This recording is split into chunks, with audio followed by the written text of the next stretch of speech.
Video lecture में आज हम सूर्यकांत त्रिपाठी निराला की एक बहुत ही ओजस्वी कविता जागो फिर एक बार पढ़ेंगे। तो आइए शुरू करते हैं।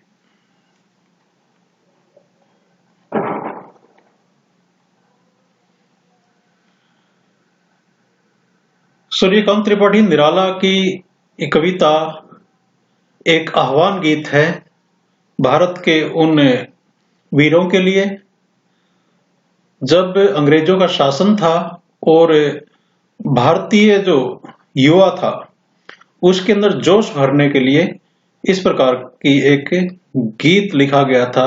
जागो फिर एक बार, समर में अमर कर प्राण गान गए महासिंधु से, सिंधु नद तीरवासी सैंधव तुरंगों पर चतुरंग पमुसंग, सवा सवा लाख पर एक को चढ़ाऊंगा। गोविंद सिंह निज नाम कहाऊंगा, किसी ने सुनाया है वीर मनमोहन अति दुर्जय संग्राम राग, फाग या खेला रण 12 महीनों में शेर की माद में आया है आज श्यार, जागो फिर एक बार।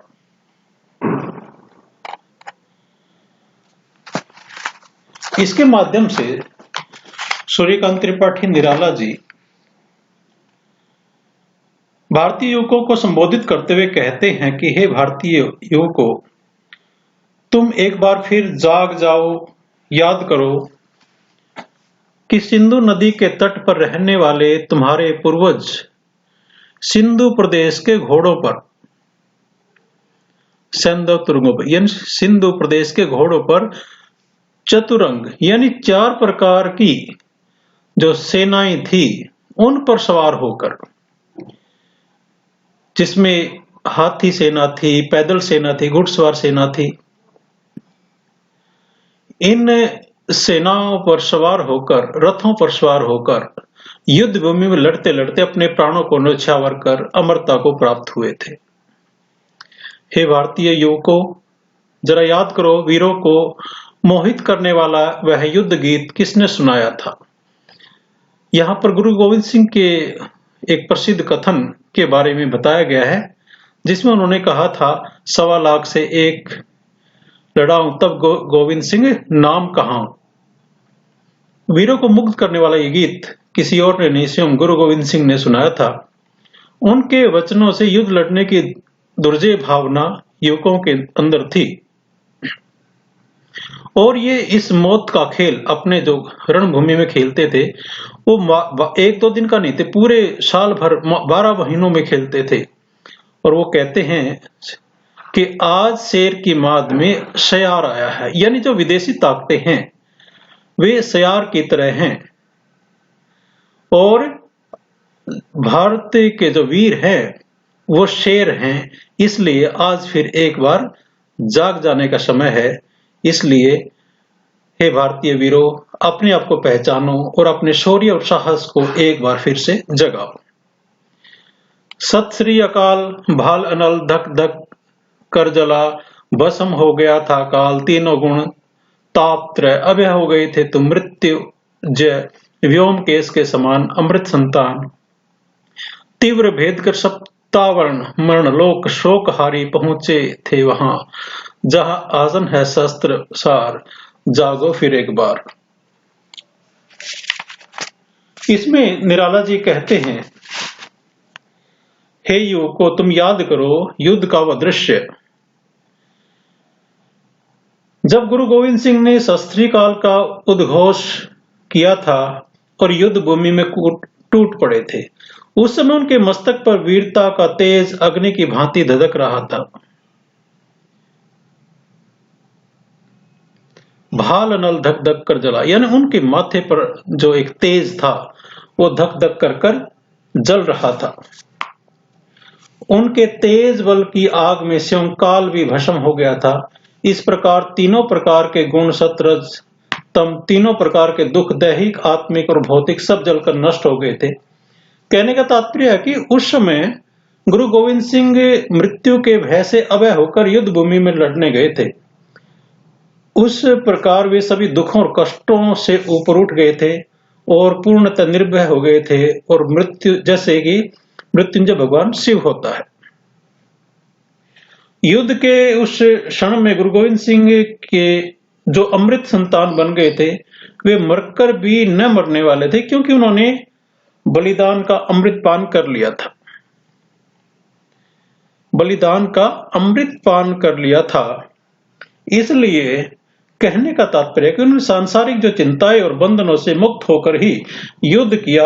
ये लोगों के लिए दुखों का निवारण करने वाले सिद्ध हुए। इसलिए हे युवकों, तुम एक बार फिर से जाग जाओ। शोक का हरने वाला यानी लोगों के दुखों को हरने वाला, इसलिए एक बार फिर जाग जाओ। सिंह की गोद से छीनता रे शिशु कौन, मौन भी क्या रहती वह, रहते प्राण रे अजान, एक मेष माता ही रहती है निर्विवेश। दुर्बल वह है छीनती संतान, जब जन्म पर अपने अभिशप्त ताप तप्त आंसू बहाती है। किंतु क्या योग्य जन जीता है, पश्चिम की उक्ति नहीं, गीता है गीता है। स्मरण करो बार बार, जागो फिर एक बार। और यहां पर निराला जी कहते हैं कि जो शेरनी होती है उसके गोद से कौन उसका बच्चा छीन सकता है, क्योंकि बच्चे छीन ली जाने से क्या वो चुपचाप बैठ सकेगी? सिंह ने जब अपने तन में प्राण रहते हुए कभी ऐसा नहीं होने देती। हे मूर्खों, केवल भेड़ ही अपने बच्चों को अपनी गोद से छीनने देती है, यानी क्योंकि भेड़ एक कायर होती, मेष माता यानी एक भेड़ ही अपने बच्चे को जब छीनते हुए देख लेती है, फिर भी वो निर्विवेश अपने देखती रहती है, एक टकटकी लगाकर देखती रहती है, हीनता के भाव से, दीनता के भाव से। वे अपने बच्चे के छीनने के दुख से निरंतर आंसू बहाती रहती है। क्या शक्तिशाली प्राणी ऐसे अत्याचार सहन कर सकता है अथवा नहीं? इसलिए वे सदा शक्तिशाली बने रहना चाहिए। कवि के अनुसार इस संसार में शक्तिशाली ही जीवित रहता है। क्या यह कथन पाश्चात्य चिंतन की देन है? नहीं, यह हमारे गीता का उपदेश है। इसलिए हे युवकों, गीता के इस उपदेश को सदैव याद रखो। एक बार फिर जाकर अपने शौर्य को पहचानिए। आपने एक बड़ा बार बार सुना होगा, survival of the fittest, Darwin का सिद्धांत है, योग्य जन जीता है, इसका ऐसा अनुवाद किया गया है यहाँ पर। और लोग मानते हैं कि ये पश्चिम की उक्ति है, ये पश्चिम की कहावत है, वेस्टर्न एक थॉट्स है, लेकिन कवि कहता कि ये गीता का ज्ञान है। इसलिए इस ज्ञान को बार बार याद करो और एक बार फिर जाग जाइए। पशु नहीं वीर तुम, समर सुर क्रूर नहीं, काल चक्र में हो दबे। आज तुम राजकुंवर, समर सरताज पर क्या है, सब माया है माया है। मुक्त हो सदा ही तुम, बाधा विहीन बंद छंद जो, डूबे आनंद में जन स्वरूप। महामंत्र ऋषियों का अणुओं परमाणुओं में फूका हुआ। तुम हो महान, तुम सदा हो महान, है नश्वर यह दीन भाव, कायरता काम परता, ब्रह्म हो तुम। पद रज भर भी नहीं है पूरा यह विश्व भार, जागो फिर एक बार। इसमें एक कवि कहते हैं कि तुम पशु नहीं हो, कोई जानवर नहीं हो, तुम वीर हो। और हे भारतीय युवकों, तुम पशुओं के समान निरीह, विवश और दीनहीन नहीं हो, सच्चे वीर हो। युद्ध में तुमने सदा कठोरता नहीं अपितु वीरता दिखाई है, लेकिन बस तुम्हारा इतना दुर्भाग्य है, तुम समय के फेर में पड़कर दब गए हो, यानी अपनी वीरता को भूल गए हो। आज जो विदेशी ताकतें हमारे समक्ष प्रभाव हो गए हैं, हे राजकुमारों, तुम शासन के सच्चे अधिकारी हो, तुम सर्वश्रेष्ठ योद्धा हो, तुम युद्ध की प्रथम पंक्ति में रहने वाले हो, तुम सदा स्वतंत्र रहने वाले हो। और जिस प्रकार से मुक्त छंद लघु गुरु मात्राओं के नियमों से स्वतंत्र रहने वाला होता है, तुम माया के बंदे दीनहीन नहीं हो। वो इसी पर जैसे आपने पता होगा कि जो निराला जी थे वो छंद मुक्त काव्य लिखते थे, इसलिए यहाँ पर कहा गया कि वो छंदबंद भाई जो भी छंद विहीन है ये सब चीजें, और आप भी किसी बंधनों में नहीं बंधे हो। जिस प्रकार जो छंद हैं वो नियमों में बंधे रहते हैं, इसलिए उसमें ज्यादा स्वतंत्रता नहीं होती। यहाँ पर भी कहते हो तुम भी बंधनों से मुक्त हो, इसलिए तुम आनंद स्वरूप ब्रह्मा की भ्रांति हो, तुम अपने मृत्यु बंधनों से मुक्त हो। हे भारतीय युवकों, तुम अपने ऋषि मुनियों के महामंत्र को याद करो। महामंत्र ऋषियों का अणु परमाणुओं में फूका हुआ, जिस प्रकार देश के कण कण में यह फूका हुआ है, यह कण कण तुम्हें संदेश दे रहा है कि तुम महान हो और सदा से महान थे, किंतु तुमने अपनी महानता को भुलाकर जो कायरता,